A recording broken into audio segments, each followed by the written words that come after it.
Hey guys, welcome to Gut Instinct, your favourite channel, probably, definitely, maybe, one of the above, about everything relating to Crohn's, colitis and IBD. You're here, it's 2019, thank you so much for tuning in. As I've spoken a lot about on my Instagram, I have been in remission, or what I think is remission, for over a year now, and that has been at the same time that I've been medication free. So I thought I'd take you on a slightly different journey of videos, not about how shit Crohn's is, even though it is shit, but today's video is going to be things that I've noticed since I've been medication free. Because I'll tell you, it's not necessarily all it's cracked up to be, although it is pretty good. So number one is you have to trust your gut. Now, I think I'm fantastic with puns, hence why this channel is called Gut Instinct, you know, the gut, the stomach. But trusting your gut when you're medication free is something that you really need to do. I think we always need to be in tune with our bodies and ourselves and kind of listen to warning signs. But when you're medication free, you don't have anything else to rely on. So if your stomach, quite literally and metaphorically, is telling you that something isn't right, then perhaps it isn't right and you need to get it checked out, whether it be calling your IBD nurse, going to your GP, or seeing a hospital consultant. I know people who've said to me that they've been in remission for like 10 years and then suddenly they'll have a flare-up, and it's because something has happened inside their body, their immune system is reacting badly. And so if ever there's a point where you're not quite sure, rather than just kind of sit back, see what happens, I would suggest you go and talk to a professional about what is going on. With that in mind, you also know your body better than everyone, even your hospital consultant who has been up your bum more times than you are thankful for.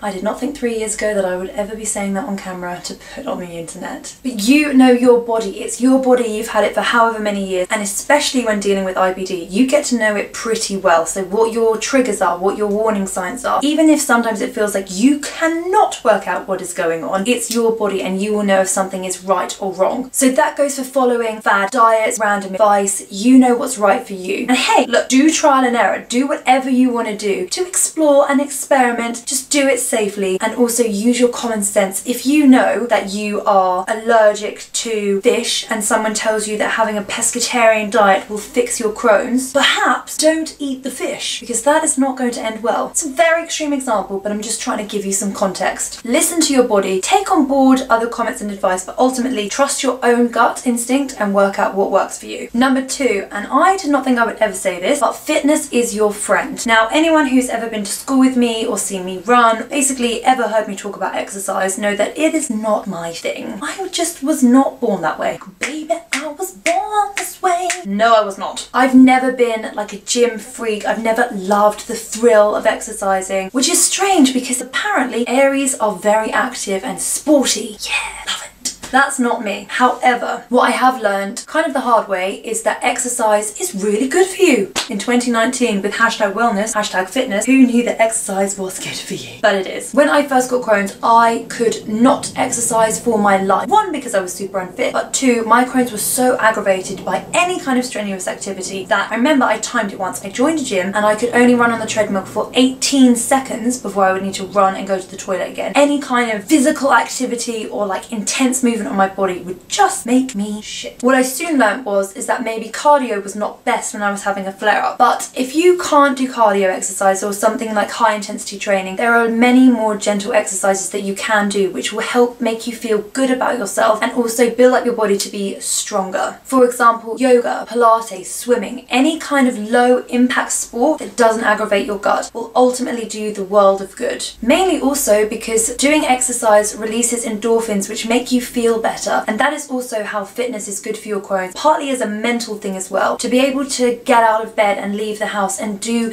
a really gentle yoga session that actually just tunes in with you and gives you a moment to feel in control of your body, afterwards you'll feel a lot better, you'll feel healthier and you'll feel stronger. Fitness can be your friend, and not only will it help you physically, but it will help you mentally as well. So try and find out what works for you and what you can do. But getting into fitness and getting into exercise, as much as I don't particularly like it, it has really changed my outlook and my life, and I've been probably the healthiest I've ever been in the last 6 months, so take that as you will. Number three, hair loss will still happen. Now, I made a video don't know when, search through the archives. I've made a video about, and multiple blog posts about, how azathioprine and immunosuppressants caused me hair loss, and loads of other people have said that different kind of medications have caused them hair loss as well. That's a well-known side effect. That's the thing. I thought when I came off azathioprine, the hair loss would stop. That was well over a year ago, and the hair loss still happens in cycles. And what I've learned is that obviously your hair works on a 3-month cycle. So anything that happens into your body in terms of trauma, stress, it will be reflected 3 months later in stuff like your hair follicles. Now, I'm a stress head anyway, and I think that also can aggravate Crohn's. Stress can be such a huge trigger, so that's something that maybe it's better to try and get under control and try and focus on not being so stressed, but that is a lot easier said than done. Also, despite the fact that I am more or less in remission, I know for a fact that there is still levels of inflammation in my bowel. Medically, that's not me guessing, I've had tests, and even though I would not like to go back on medication, I have been told that there is still inflammation. That means that my body is still struggling to digest nutrients and good stuff from all the food I eat, and also that there is still some level of my immune system attacking my body. Obviously, if you can't absorb all the good stuff from food, then it's going to have an impact on stuff like your body. So your body recognizes that growing hair will not be a life-changing thing for you. So if your body has to focus its energy elsewhere, so if your immune system thinks, hey, we've got this really bad thing in the stomach, quick, everybody, full resources, go there, they'll be like, do you know what, guys, hair growth people, you can take a 6-month break, don't worry about it,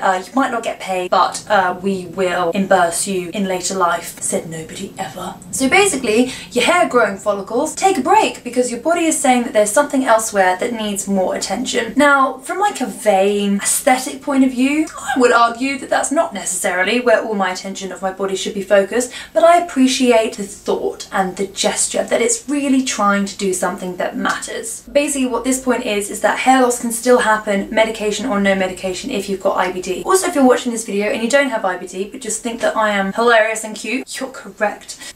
Hair loss is a thing. People have hair loss. It's not like a unique Crohn's and colitis thing. It's just a thing. Why it happens, I don't know. I've had alopecia before. But what I'm trying to say is, and this is way easier said than done, you just have to kind of let go of any negativity and resentment and try and find things that work. So even if it's cutting your hair shorter, which I find makes losing hair a lot easier to manage because it's not long and thin and scraggly, it can look better. So having frequent haircuts, applying hair masks, using natural hair products that don't contain sulfates and phosphates and anything ending in ate. I thought I said prostate, which is definitely not something you should be putting on your hair. Open to suggestions. If you're still experiencing hair loss, what I'm trying to say is don't be fooled that coming off medication will stop and fix your hair loss. If it does, jealous, and I am happy for you, but that is not a reason to stop taking medication. Number 4, people will stop asking how you are. Now that sounds a little bit negative, and to all the wonderful people in my life, this is not a little dig, but what I have noticed is when you're not popping pills every day and, you know, having to go get your prescription and you've got a little green bag and you've got a little note and you're constantly having to go to the doctor for checkups, people forget that you are sick. And maybe someone might argue, hey, well, if you don't have to take medication, maybe you're not sick. Well, do you know what, Jeffrey? Maybe you're wrong, Jeffrey. But as I've said many times before, everyone has their own shit going on. And so even though this is your story and it feels like your truth that you're dealing with an inflammatory bowel disease, that everyone else has their own shit going on as well. But what you do need to be prepared for is if you're deciding to go medication free and you're successfully living your life as medication free,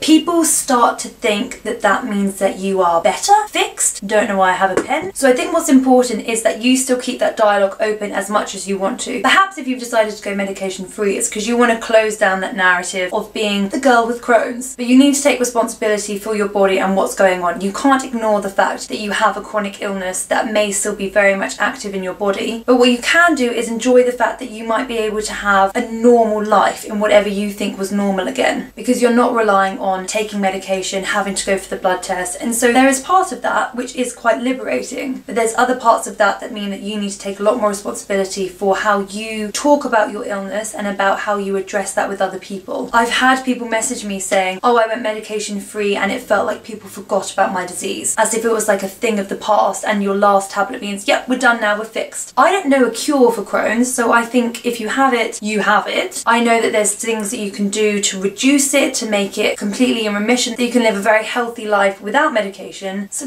dark and gloomy in here today. It's also important for you to realise that just because people might stop asking how you are, it doesn't mean that they don't care. Don't try and make it a self-fulfilling prophecy that they don't care, therefore I don't want to do it, yada yada yada. Just be aware that other people have shit going on and that it's not a personal attack to you. Number 5, and one of the most important and scary things that I've noticed since being medication free, is that you are in control. So without relying on medication and without those frequent indicators on your blood test that the medication is doing this and that and you can check your levels, you are completely in control of what is happening with your body when you are medication free. There will always be things that are completely outside of your control, but ultimately what is happening is kind of down to you. It's kind of like your stomach is a baby that you've been given and someone said, look after this, and you did not get the manual, you did not quite prepare for that. You haven't watched enough YouTube videos. But as with everything, it's trial and error. Do not apply that logic to a baby. I've not had one, so I'm not experienced. There is something very liberating about the fact that you are exploring your body and you are getting to know it a lot better than you ever have done before. But there is also something very intimidating that you can't rely on a tablet or an infusion or an injection or a surgery to monitor and to make sure that things are going okay. It is really down to you to make sure that you are doing everything in your control to look after yourself. And whether that's about wellness, diet, lifestyle, you need to be responsible for your body. That sounds kind of scary, but also you have to look at the bright side that is also very liberating. There's a lot of people who I'm sure would love to be in the position that they are in charge of what happens to their body, what they eat, how they feel. I don't know. What you might notice is when you're in control, you have a lot more considered decisions. If someone says to me, oh, do you want a piece of that? I think, yes, I do. And then there's the other side of me that says, no, you fucking don't. What are you doing? I do quite like that. Yeah, and maybe you can eat that when you're on your steroids. Now, whatever you put in, you will notice and your hell will wreak havoc. No, I'm not gonna listen to you. I'm really hungry. I'm gonna eat it anyway. Thank you, Paula. Don't say I didn't fucking warn you. That is an internal dialogue that you will have frequently. And sometimes you'll get it right and sometimes you'll get it wrong. As long as you learn, I think that's the most important thing. So those are my 5 things that I have noticed since being medication free. It has been quite a journey so far. Some good bits, some bad bits. But it's also really important for me to say that I don't promote being medication free. It is a personal lifestyle choice of mine and it has not come without thought and decisions. I do still go for checkups and I'm still very much responsible for my body and my health and my illness. For more updates and to stay tuned for more videos, please follow my Instagram. It's at gutinstinct.blog and I hope to make another video soon. If you have any requests or if you have any questions, as usual, just write in the comments somewhere down here. Much appreciated. Thank you so much. Have a great day. Thank you.